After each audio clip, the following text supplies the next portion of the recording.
رب ارشاد فرماتا ہے یا ایھا الذین آمنوا اتقوا اللہ وکونوا مع الصادقین. سبحان اللہ. اے ایمان والو اتقوا اللہ، اللہ سے ڈرو، تقوی اختیار کرو. وکونوا مع الصادقین، اور سچوں کے ساتھ ہو جاؤ. آمین. یہ اس آیت کا سادہ سا آسان سا ترجمہ ہے. آپ لوگ اپنی سماعتیں میری طرف رکھیں گے. کچھ بات میں آپ لوگوں کو یہاں اس آج کے ٹاپک کے اندر، موضوع کے اندر سمجھانا چاہتا ہوں. اس آیت بینہ کے اندر رب العالمین نے 3 چیزیں بیان فرمائی ہیں. سبحان اللہ. یا ایھا الذین آمنوا، ایک آمنو ایمان کا ذکر فرمایا. آمین. دوسرے نمبر پہ اتقوا اللہ، تقوی کا ذکر ارشاد فرمایا. اور اس کے بعد وکونوا مع الصادقین، سچوں کے ساتھ ہونے کا ذکر فرمایا. پیارے دوستو بزرگوں، یہ 3 چیزیں اس آیت بینہ کے اندر بیان ہوئی ہیں. پہلے نمبر پہ رب نے ایمان کا ذکر فرمایا. دوسرے نمبر پہ تقوی کا ذکر فرمایا. تیسرے نمبر پہ سچوں کے ساتھ کا ذکر فرمایا. یہ 3 چیزیں، 3 باتیں اس آیت کے اندر مذکور ہیں، رب العالمین نے ارشاد فرمائی ہیں. ایمان کیا ہے؟ انسان جب پڑھ لیتا ہے آمنت باللہ وملائکتہ وکتبہ ورسلہ والیوم الآخر والقدر خیرہ وشرہ من اللہ تعالی والبعث بعد الموت. جب انسان اس چیز کا اقرار کر لیتا ہے تو انسان صاحب ایمان بن جاتا ہے. قریب آقا علیہ السلام کا کلمہ طیبہ پڑھ لیتا ہے تو دارِ اسلام میں داخل ہو جاتا ہے اور وہ صاحب ایمان بن جاتا ہے. یہ بنیادی چیزیں ہیں جو میں نے آپ کو ابھی پڑھ کے سنائی، جن کو ہم ایمان مفصل مجمل کے طور پر پڑھتے ہیں. یہ بنیادی چیزیں ہیں جو انسان کو ایمان کے اندر داخل کر دیتی ہیں، صاحب ایمان بنا دیتی ہیں جو بندہ ان پر یقین رکھتا ہے. یہ چیزیں ایسی ہیں جو انسان کو دنیا کے ہر باطل مذہب سے جدا کر کے اسلام کے شجر طیبہ کے اندر داخل فرما دیتی ہیں. یہ وہ چیزیں ہیں. انسان دائرہ اسلام میں داخل ہو جاتا ہے، وہ صاحب ایمان بن جاتا ہے. اب جب کوئی بندہ ایمان لے آیا، دائرہ اسلام کے اندر داخل ہو گیا، تو اب سب سے جو ضروری چیز ہے اس کے لیے ضروری چیز کیا ہے؟ تقوی اختیار کرنا. ایمان لے آنے کے بعد، صاحب ایمان ہونے کے بعد سب سے جو ضروری چیز ہے وہ تقوی اختیار کرنا ہے. رب العالمین نے بھی یہ ارشاد فرمایا یا ایھا الذین آمنوا، اے ایمان والو، جب تم دائرہ اسلام میں داخل ہو چکے ہو، میرے محبوب کا کلمہ پڑھ چکے ہو، میری الوہیت، میری وحدانیت کا اقرار کر چکے ہو، میرے محبوب کی رسالت کا اقرار کر چکے ہو، فرشتوں کو مان چکے ہو، تمام کتابوں کو مان چکے ہو، تمام رسولوں پر ایمان لے آئے ہو، کل قیامت کے دن پر تمہارا ایمان ہو گیا ہے، تقدیر اچھی ہوتی ہے اس پر تمہارا ایمان ہے، تقدیر بری ہوتی ہے تمہارا اس پر بھی ایمان ہے. اب جب یہ ساری چیزیں تم نے ان پر یقین کر لیا، ان پر تم ایمان لے آئے، تو اب ان سے بڑھ کر اب جو ضروری چیز ہے وہ تقوی اختیار کرنا ہے. وہ تقوی اختیار کرنا ہے. اب تقوی ہوتا کیا ہے؟ تقوی اختیار کرنا ہے تو تقوی ہوتا کیا ہے؟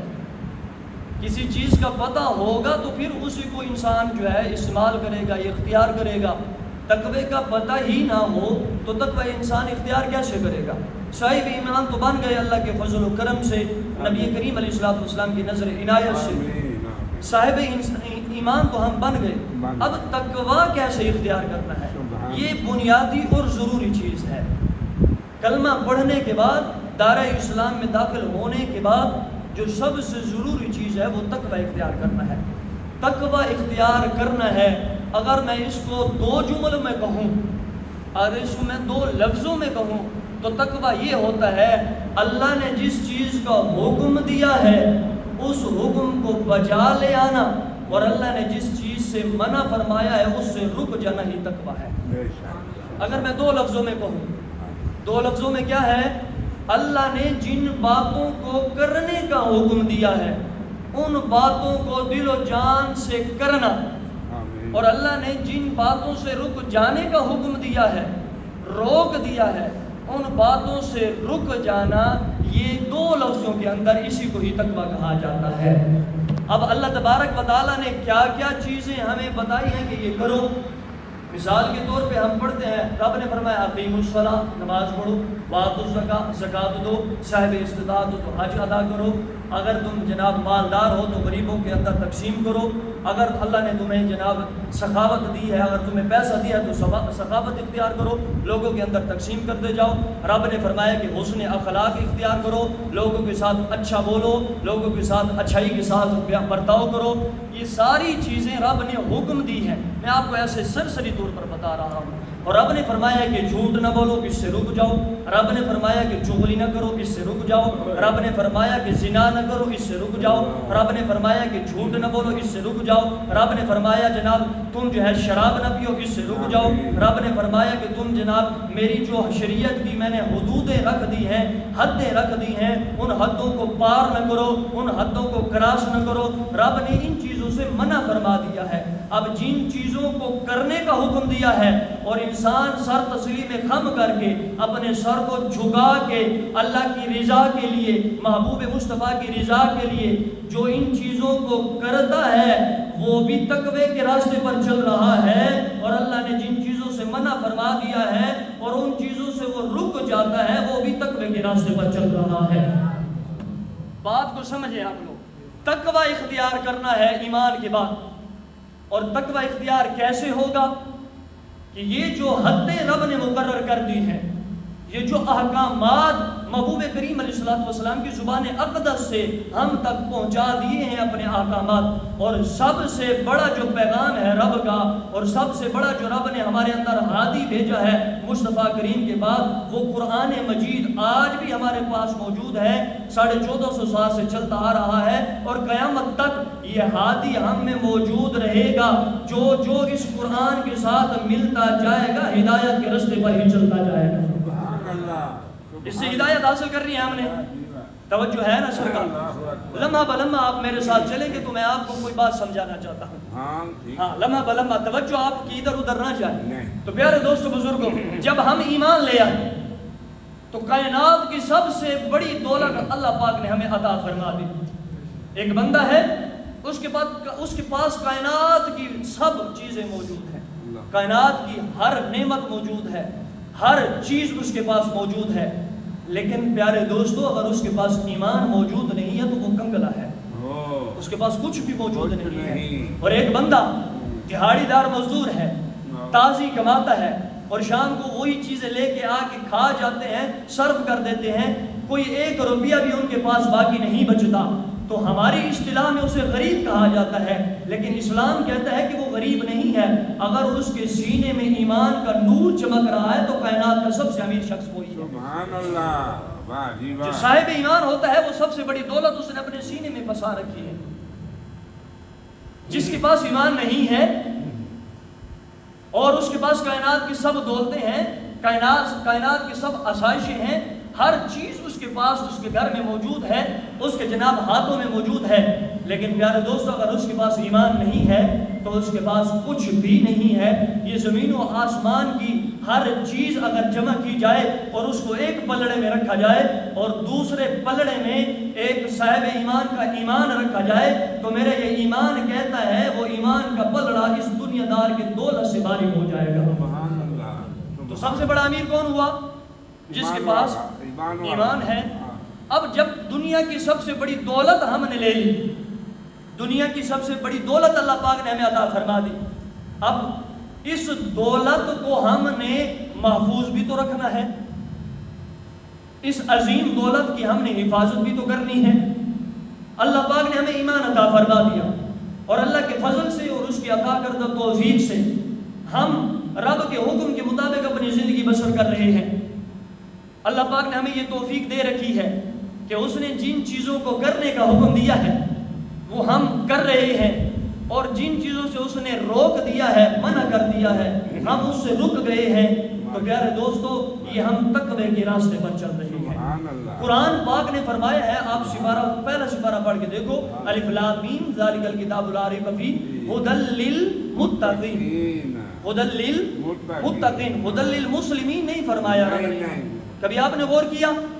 ھدی للمسلمین رب نے نہیں فرمایا. رب نے فرمایا ہدن, یہ ہدایت دینے والا ہے قرآن. اور قرآن کس کو ہدایت دینے والا ہے؟ للمسلمین. فرمایا نہیں, للمتقین, جو تقوی اختیار کرنے والے ہیں. رب انہیں اور قرآن انہیں کو ہدایت دینے والا ہے. متقین کا ذکر آیا ہے, آپ جہاں بھی پڑھیں. اور رب فرماتا ہے ان اکرمکم عند اللہ اتقاکم, تم میں سے میری بارگاہ میں سب سے عزت والا, اکرام والا وہی ہے جو تم میں سب سے زیادہ پرہیزگار ہے, متقی ہے. رب کی بارگاہ کے اندر مقبولیت کا مقام کچھ اور ہے. ہماری کائنات کے اندر, اس دنیا کے اندر, ہمارے معاشرے کے اندر مقام یہ ہے قبولیت کا کہ اس کا ایک اچھا گھر بنا ہوا ہو, اچھی اس کی جاب ہو, نوکری ہو, اچھا عہدہ ہو, اچھی گاڑی ہو, اور اولاد ہو, اور اس کے پاس بڑا خاندان ہو, اور وہ بڑا جناب سکون میں ہو, آرام میں ہو, اور اس کے پاس دنیا کی ہر آسائش موجود ہو, ہر نعمت موجود ہو. ہم کہتے ہیں کہ یہ بڑا جو ہے نعمت والا ہے, اور جناب یہ بڑا عزت والا ہے, وقار والا ہے. اور ہم کہتے ہیں کہ اگر کوئی فیصلہ کروانا ہے تو اسی کے پاس کرواؤ, یہ بڑا اثر و رسوخ والا ہے, یہ بڑا وقار والا ہے, یہ بڑی عزت والا ہے, یہ بڑے مقام والا ہے. یہ تو ہم نے دنیا کے لحاظ سے مقام طے کر لیا, یہ ہمارے لحاظ سے مقام طے ہے. اللہ کی بارگاہ میں آؤ پوچھتے ہیں, یا اللہ تیری بارگاہ میں مقام کیا ہے؟ تیری بارگاہ میں مقبول ہونے کے لیے کیا کرنا پڑتا ہے؟ تیری بارگاہ میں عزت حاصل کرنے کے لیے کیا کرنا پڑتا ہے؟ تیری بارگاہ میں مقام حاصل کرنے کے لیے کیا کرنا پڑتا ہے؟ رب نے فرمایا, پڑھو قرآن, ان اکرمکم عند اللہ اتقاکم. میری بارگاہ میں مقبول ہونا چاہتے ہو تو اچھے چہرے کی ضرورت نہیں ہے. میری بارگاہ میں مقبول ہونا چاہتے ہو تو دولت کی ضرورت نہیں ہے. میری بارگاہ میں مقبول ہونا چاہتے ہو تو گاڑی پیسے کی ضرورت نہیں ہے. میری بارگاہ میں مقبول ہونا چاہتے ہو تو جناب کوٹھی بنگلے کی ضرورت نہیں ہے. میری بارگاہ میں مقبول ہونا چاہتے ہو تو کسی عہدے کی ضرورت نہیں ہے. میری بارگاہ میں مقبول ہونا چاہتے ہو تو کسی جائیداد کی ضرورت نہیں ہے. میری بارگاہ میں مقبول ہونا چاہتے ہو تو بڑی نسل کی ضرورت نہیں ہے. یا اللہ کس چیز کی ضرورت ہے؟ فرمایا میری بارگاہ میں مقبول ہونا چاہتے ہو تو تقوی لے کے آؤ, میں تمہیں عزت عطا فرما دوں گا. تقوی لے کے آؤ. اور تقوی کیسے حاصل ہوگا؟ رب نے جن چیزوں سے منع فرما دیا اس سے رک جاؤ. رب نے جن چیزوں کو کرنے کا حکم دے دیا ان پر کوشش کرو کہ دل و جان سے ان پر عمل کرنے کی کوشش کرو. یہی راستہ ہے جسے رب نے صراط مستقیم کہا ہے, اور یہی راستہ ہے جسے رب نے تقوی کا راستہ کہا ہے, اور یہی راستہ ہے جس کو رب نے نبیوں کی پیروی والا راستہ کہا ہے. جو اس راستے پر چلتا ہے ایمان کو بھی بچاتا جاتا ہے, تقوی بھی اختیار کرتا جاتا ہے, اور اللہ کے فضل سے یہی راستہ سیدھا جنت کی طرف جاتا ہے.